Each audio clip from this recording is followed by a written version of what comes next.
I request Sapna from Finbird, Wasim Akram from Finbird, Indran Kannan from Climate Labs, Ronak Mistry from Greenovate, Sandeep from Qualintech, Muthu from Pristine Energy.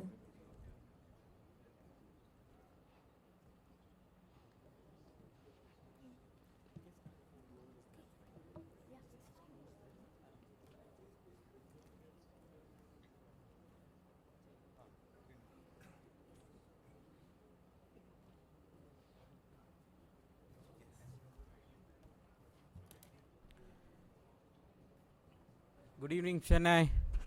Can you guys hear me? I'm hoping all the caffeine is given some kick and not able to hear. Not able to hear me? Let me check.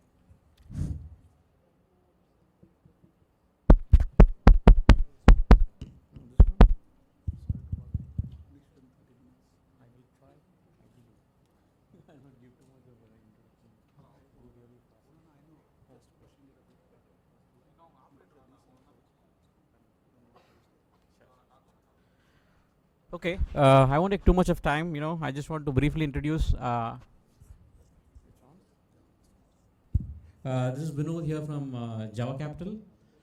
Java Capital is a seed stage, pre-seed stage fund based in Bangalore, predominantly investing in deep tech, SaaS, and climate and sustainability. We've done a couple of companies in the sustainability space, like ePlane, which is an electric flying taxi, and alternate plant food company called Pseudo Foods. And we have a new fund about $12 million, which we are deploying currently out of. And this is one of our focus areas to invest in climate and sustainability. And I come previously from having worked in a couple of startups, and I've worked at Kalari for about 4 years, running the seed fund called K-Start. Just highlighting GHG in the interest of time, right? There's only about 4 things that somebody has to do. Think of GHG management, greenhouse gas emissions. I think all of you are aware, that's the crux of all the goals, net zero and everything. The management part is, think of it like an MBA. That's how I keep thinking of it. How do you really, manage and put a structure around it, in what ways, which includes where are the sources that you track, what's happening, what are your goals for reduction, mitigation, and less consumption, and developing a plan for it, and how do you implement a plan for it.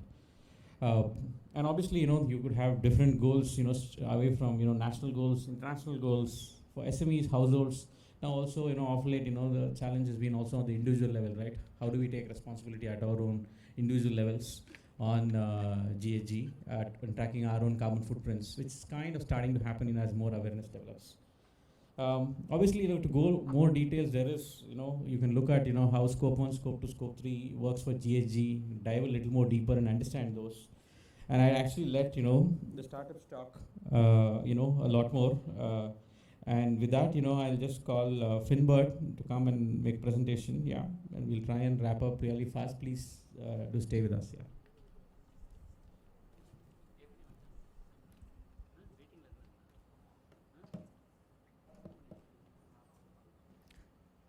Good evening, everyone.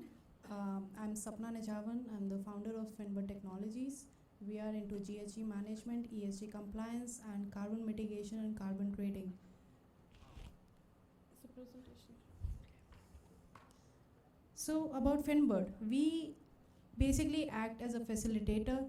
Carbon credits everybody would be knowing about, and we know that it brings in revenue. We can trade the credits, we can generate credits from the green technologies. Not only that, carbon credit is just created to incentivize the companies to move towards the transition of green technology. So we help through that entire process of generating the credits and trading them. We also help in the ESG compliance. So let me just start with the presentation.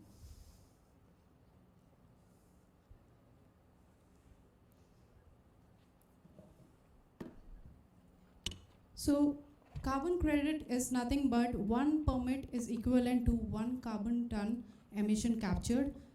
Carbon credit is a permit which allows a country or organization to produce a certain amount of carbon emission which can be traded if a full allowance is not used. Here are the companies. We can see forest, wind, solar, waste management. We have seen algae, anything which is creating an alternate energy storage usage and recycling is eligible to create carbon credits.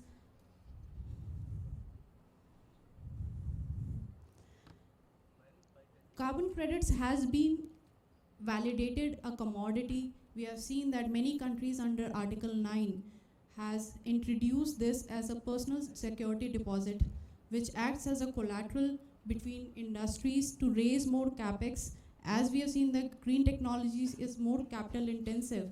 So we mandate the polluters up to a certain maximum emission, which is a free allowances allowed to the companies. Apart from that, the surplus will be traded with the green technology, and even from the reduced emission from the mainstream industries will be allowed to trade in the voluntarily and compliance market as well. The main thing which we have seen is the adoption and transition. As I said, that we have seen so many sustainable development companies coming up with products, but there is a slow adoption rate and the transition is not very smooth. Less than 2% of the energy, world's energy, is based on renewable energy, and the adoption to push is introduced with cap and trade system to incentivize the companies to grow, and as well as down to the consumer stream to incentivize them and realize the potential to expand into renewable energy. So what we do, we are into climate carbon change trading aspect. We are into environmental management. We help in ESG and sustainable finance through carbon credit as collateral, which has been implemented in developed countries, and we'll be seeing in India as well. Last month, China introduced carbon collateral under Article 9 to be used as a collateral, and they raised 6.4 billion just by putting carbon credit as a collateral for their ESG companies. The process of this works through auditing, compliance, and AI-enabled technology is one of the things which has been introduced by UNFCCC and World Bank to mark the periphery of forest, solar plants, and also captures the atmospheric gases present in the hourly basis, which can help in the monitoring process of the metrics run by auditing. In advisory services, we do sustainable reporting, GHG, life cycle and assessment, low carbon transport, supply chain GHG, ESAI, ESMP, CSR policy and program. In assurance services, sustainability assurance is provided by credibility of the certification and auditing. Green bond assurance works when a carbon tax has been underwritten by a bank and used as a collateral. GHG audit is conducted for the final verification to disperse the lending mechanisms. We have been appointed by Tamil Nadu Agriculture Consortium, which is an industrial consortium under Tamil Nadu government. So we are auditing about 3 million hectare plus land with the consortium to generate carbon credit and monetize them to make the sustainable cycle for the plants or for the farmers. These are some of our clients and partners. We have been working with Unilever, LG, CPF, British Petroleum, Cargill, traded their carbon credits. We also have a direct license with UK and EU ETS to trade in the compliance and voluntarily market. We are the second from India. This is our core team. I have a finance major from Yale, and I have been working about 7 years in finance, asset management. My journey started from SDLs to equities to quant, and currently this transition in carbon trading came very naturally. Sumit Sahgal is my CTO. He has worked 15 years in EV vehicle industry.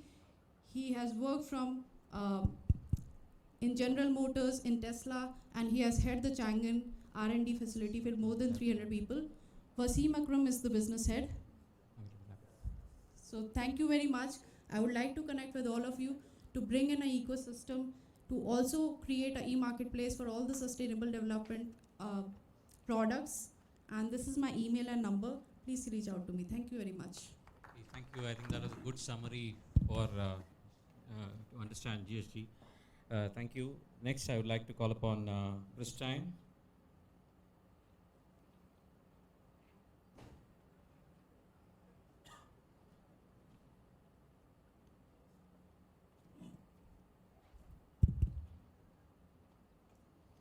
Hello everyone, I'm Muthu from Sustainable Engineering Solutions LLP. We are previously called as Pristine Energia.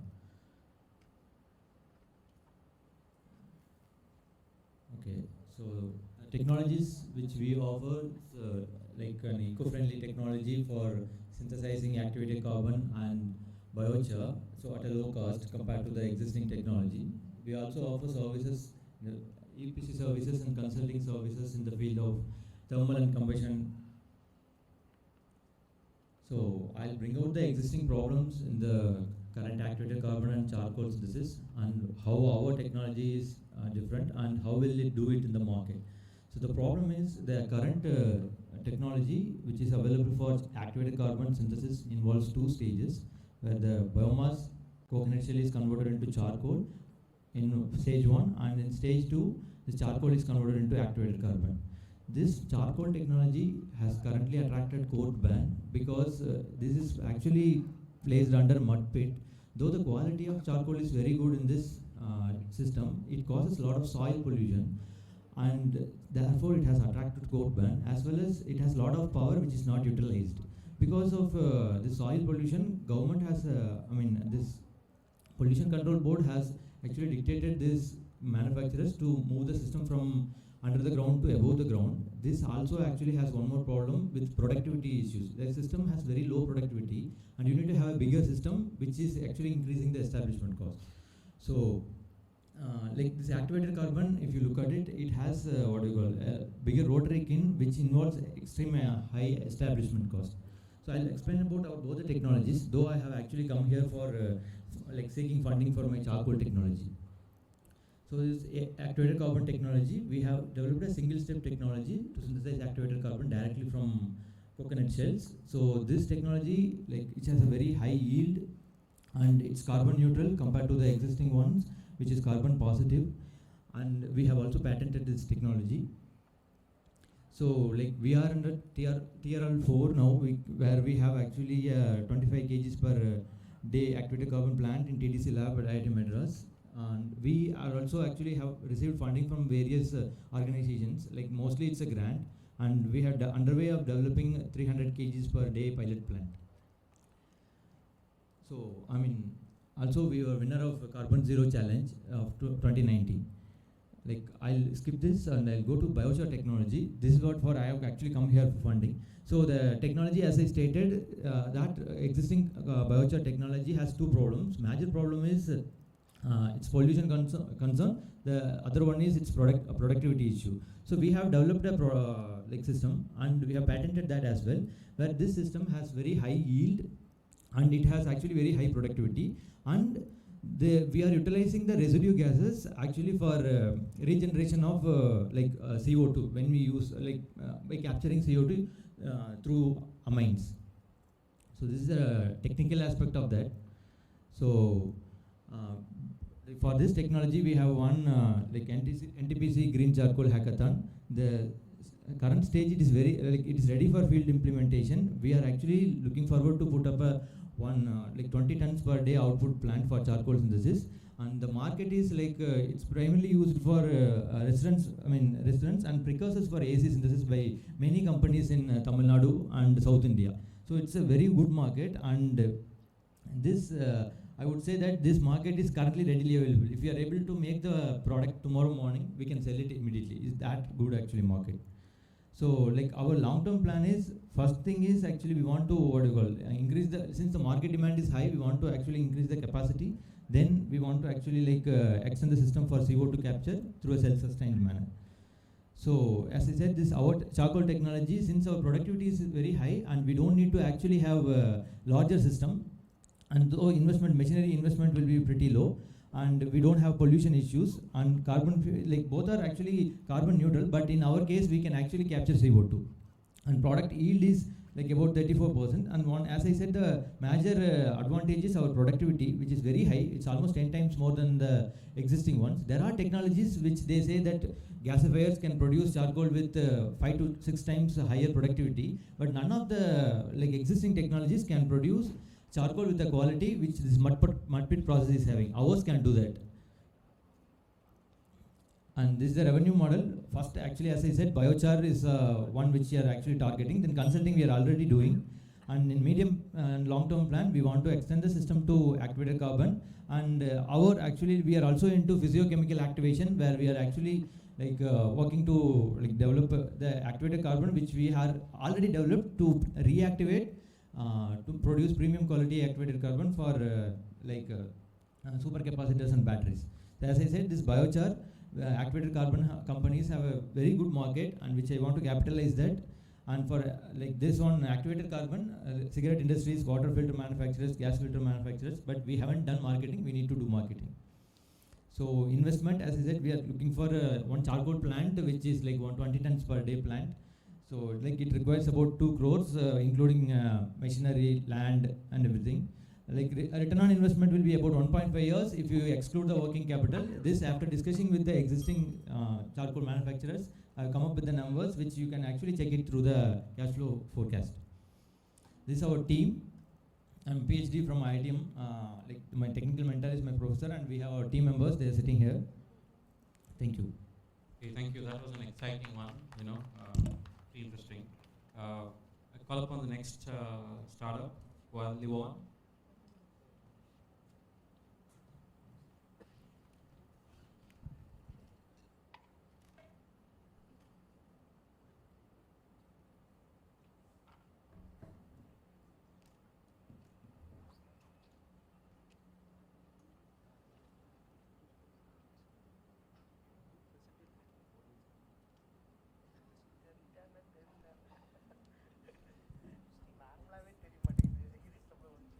So, a very good evening to the respective delegates of CLIMAFIX 2022. I am Sandeep, currently the founding member of Qualivan Technologies Private Limited, and we at Qualivan Technologies are building one of the world's most advanced sensing platform for effective greenhouse quality measurements. So, with this, we all know that global warming has spread its wings towards across the globe. But when you talk in terms of numbers, especially in India, it has risen to 3.6 billion tons of greenhouse gases. Now it has risen all the way from 236% from the last 2 decades. It's not 10 or 20, it is very huge. Now, imagine our future where we are struggling to find the food and water. And imagine our dear ones and the loved ones are struggling with the deadly pandemic diseases. So imagine a future where we are almost lost 90% of the animal species. So these are all the impacts that we are seeing daily in our news. So what is the solution? So according to UNFCCC, the only solution is we need to measure, monitor the greenhouse gases efficiently, because when we want to observe something, we need to monitor before we need to take any actions. Now, what is our solution? So at Qualivan Technologies, we are building something very new. We are using nanotechnology to build the sensors, which you can see in my hand. So this sensor is acting as a spectrometer. We can say the conventional spectrometer size is around a benchtop size, but we can reduce at the size of a rice grain, where you can see on the image.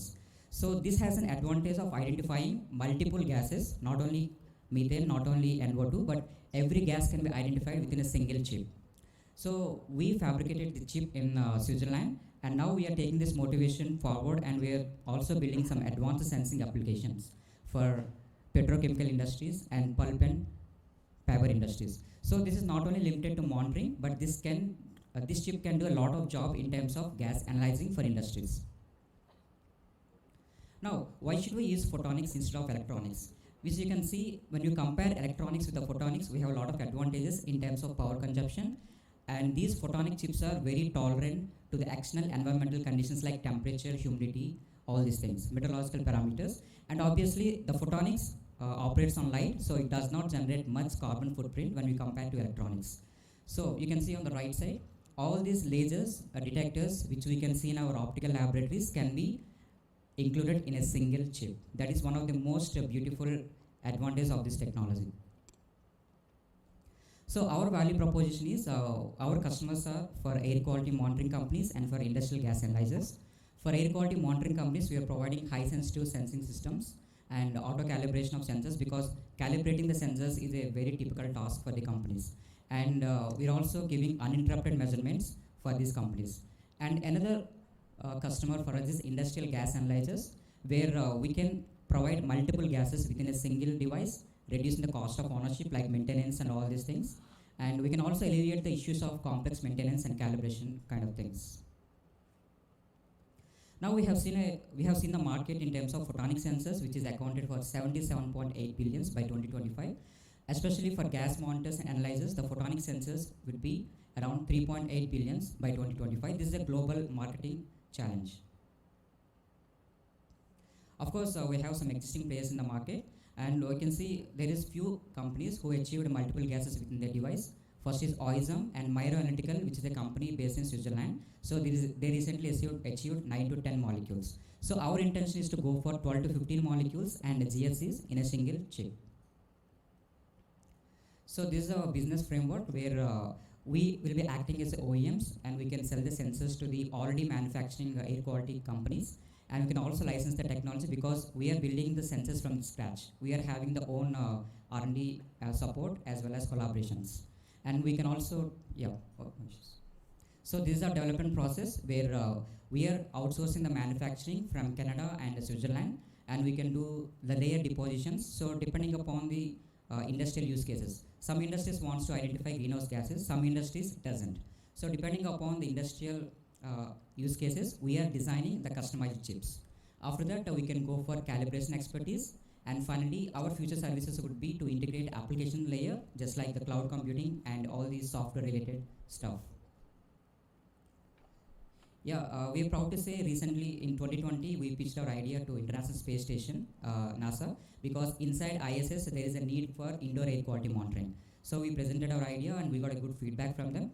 And we are proud to say recently we got a collaboration with Fraunhofer IOF, which is an institute situated in Jena, Germany. And we also got the German grant for advancing our idea further. So recently we raised 2 million INR under Startup India Seed Fund grant, which is from Seed IIT Bangalore. And these are few of the achievements we have gone through till date. And I'm very proud to say we wouldn't be here without the support of our team. And our team is right here, Santosh and Pawan, who is our founders, and myself, Sandeep. I'm taking care of all these photonic integration circuits. And our advisors are from industry, Kishore Kototi, who is currently working at Bell, BHEL Trichy, and he is our strategic advisor for our startup. And Dr. Santosh Kumar Muvala, who is our technical advisor for our company. So with this, I would like to say thank you for giving this opportunity for me. Okay, thank you. That was like pretty interesting. Thanks for that. Next, I would like to call upon CLIMAFIX Labs.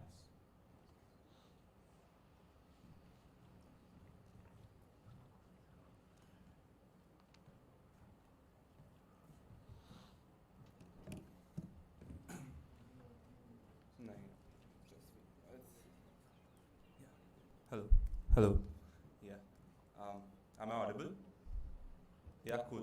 So, good morning, everyone. If anyone is sleeping, I would really appreciate if I could take your attention for a minute. First of all, a very big thanks to CLIMAFIX for giving this opportunity, because this is the first time when I don't have to explain how serious climate change is when I'm pitching, and this never happens. Like everywhere I'm going to pitch, I have to explain how serious climate change is and how it's the biggest opportunity out there for the next gen.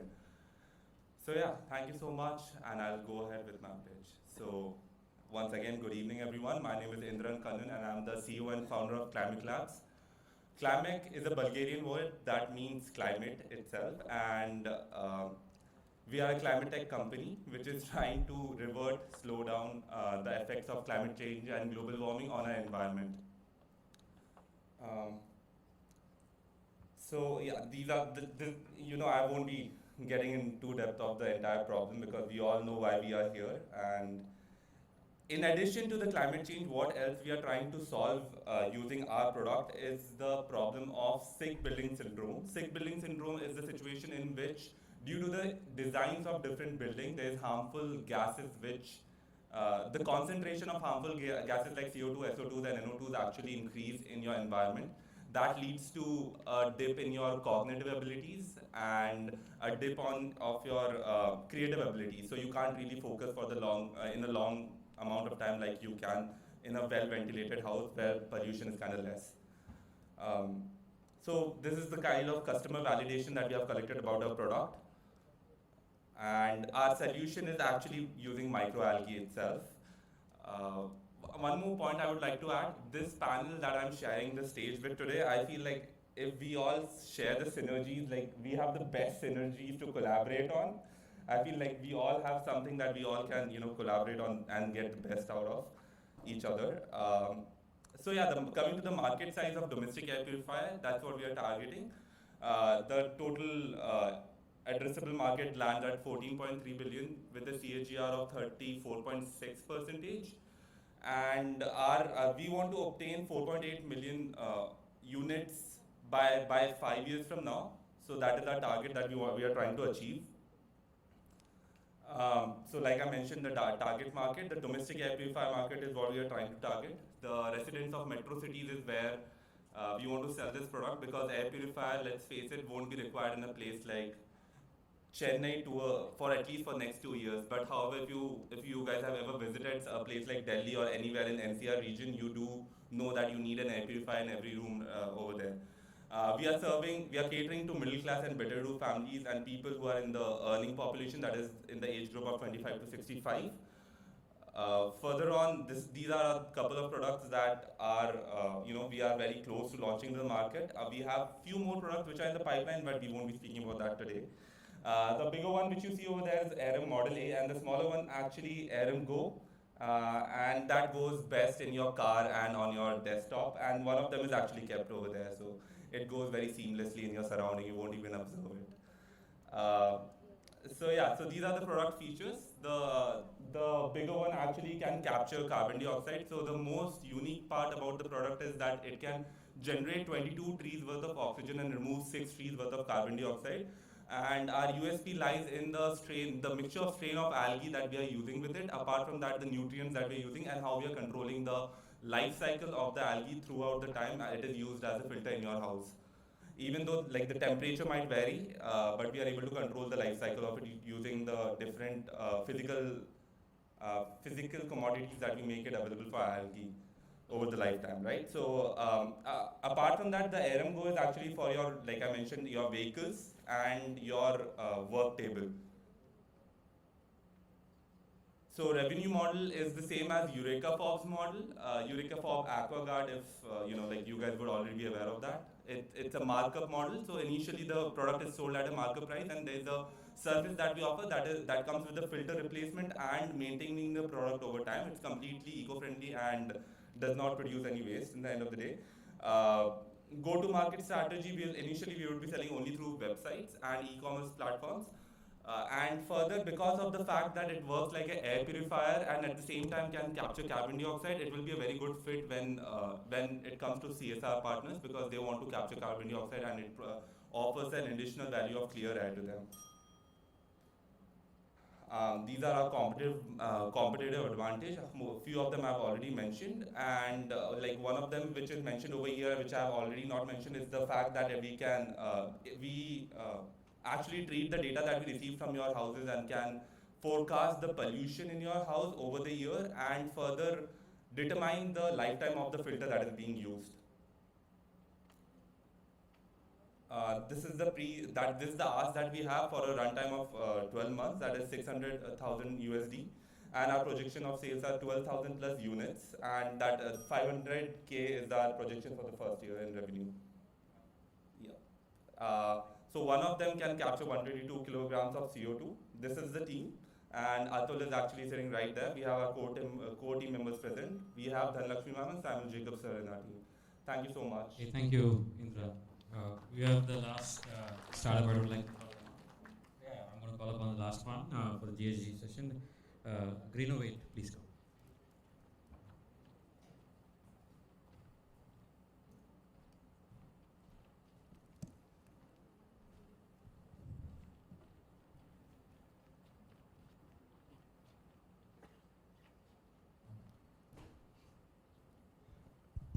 Hello. One way too down on the line, but I cannot have anyone out here help me, but thank you. So, quite a panel out here of series of people. We started by the GHG management by ma'am, talking about how the management of the greenhouse emissions is important. Then we saw how process changes can also create reduction. Then Qualivion explained how to actually track and monitor and take into account. Then we are seeing some small scale thing. Attempts done by my fellow CLIMAFIX, but we're talking about over here Greenovate on a high scale volumes out here. So I'll just step in forward actually, like the presentation is fine. So we are dealing with carbon emissions for industrial purposes. So we deal with industries starting from the scale of the energy sector, going for oil and gas, renewable energy like biogas and RNGs, also with blue hydrogen being the new entity. So apart from these energy sectors, also going beyond to steel industries, cement industries, and specialty chemical industry. So these are the 6 segments of industries that we like to focus upon for. But talking in terms of a proper need is where the sector actually goes upon for. Like taking it down onto a very scribble manner point up here. So this is a classic example of a plant which we are trying to cater for CO2 capturing. Majorly the consumption is that the emission happens only at the outsource, at the chimney outlet point. But what we are trying to propose up is that the emissions happen also by each and every equipment involved in the process operation. So the green marked areas are the equipments which also create emissions, and these individual equipments emissions are actually neglected out into the industry. When you actually bring all of the equipments in accountability of their emissions, it almost equates up to the chimneys, the final outlet of the process emissions. So is our concept goes upon is where we actually are trying to build in a system which can be compatible enough to capture the emissions not only at the of the process at the chimney outlet, but also at the individual sites of each and every equipment's emission, and all being centralized at one source capturing happening. The main featuring of our equipment, our carbon capture device, is that it functions on zero power. For its own operation, it does not require any external power for it working upon. And we can almost cater up to a 90% efficiency. That's what our promise is about right now. Quantitative is the treatment source. Currently, a lot of systems are being existing, and they're majorly on a conversion base, which is just creating lower toxicity or reducing down the toxic levelness or the harmfulness of the gas. But a quantitative reduction is what we are looking out for. Hence, we're talking about CO2 capture. Our systems can be installed easily, cheaper manner. The power requirement is almost zero. The consumables used for our systems are cheaper, again. The consumables can also be varied. Need not be that you need to, the user has to be catering only with our consumables. They can opt out for any other consumables available out in the market itself. And we obviously deliver at a higher efficiency for this operation further ahead. So we are currently right now working into the Indian market, especially targeting on in the Gujarat state. We are from Pune, the startup is based out of Pune, but on the Gujarat Gulf of Kutch region, where we have a big immense belt of steel industries and oil and gas industries up there. We are deploying currently right now a small pilot project in process. But further going on, we are also having another pilot in picture. If we can proceed ahead. Yeah, just a deal out here. And how do we price this thing is that we are not being the owners of the CO2 being captured, as for my fellow colleague up here, CLIMAFIX. CO2 being captured and they're being the owners of it. Our clients are the owners. We are just making our clients an enabler to capture their own emissions. Further beyond that, how we deal, like what is the benefit for the client to being the owner of the captured carbon itself, is that when we talk about a smaller scale project, so if we can just move it. Yeah, so the first project that we've done is for an automobile fleet. It becomes as a small scale project because over there we are, as you can see, the volume is just 2.5 tons of carbon being captured. So at that time, we actually give it in offloaders. We deal with carbon trading systems for carbon credits, or we deliver it off to make a amendment of carbon deployment for further utilization and such. When we are dealing with small scale projects. But when we go to higher volumes of 100 tons or something, our proposed solution at that time comes upon is that we rather ask the client to utilize the captured carbon for their own, which is re-siphon the back, which goes majorly to the oil and gas sector and the specialty chemical sector, is because they are the ones who use CO2 also as to be their feedstock and procure it. Our solutions help them and makes them enable to use their own emissions as to be a procurement material for them. Now, when we go beyond that, which is our upcoming project in the next 2.5 years, and these projects are 100 tons a day of a project, and it's a municipal solid waste to biogas plant conversion being set up in Pune to be commissioned in next 2.5 years. It's a 350 tons per day municipal waste processing plant, which will be creating emissions of two-stage project. So one small scale, 25 tons a day, the larger scale, 120 tons a day CO2 emission. So at this stage, when we go, which is beyond the limit, we actually cater to the client in a sequestration fashion, that the client itself will in-house its own sequestration well, CO2 sequestration, and then they can use the carbon. So this way, the client is being enabled to own the CO2 and also, yeah. So that's just basically our stage right now. Thank you. Thank you. Thank you. Exciting startups. Thank you, all the startups, for the time. I think with that's a wrap on the snapshots for GHG management. Thank you all.